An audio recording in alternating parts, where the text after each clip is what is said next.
The clinch knot. Put the line through the eye of the hook.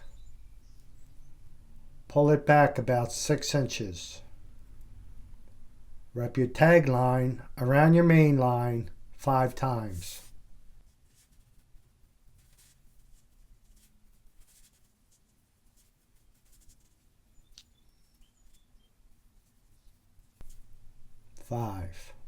Now put your tag line through the loop near the eye of the fishing hook.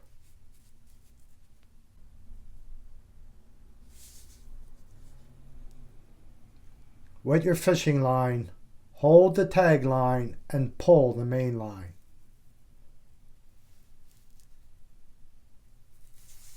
Cut your tag.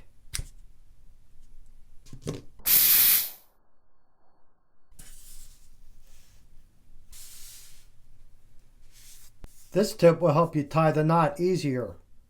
When you put the line through the eye of the hook, do not pull it back like this like you usually do. Put it through the eye of the hook, and instead of pulling it back like this, pull it straight up like this. Now pinch that in place. Now after you do your twist, when you go to put your line through that loop, the loop is nice and big to put it through. Then you can tighten it up. Do not use braided fishing line to tie this knot because it'll slip. It's good with mono, but not braid.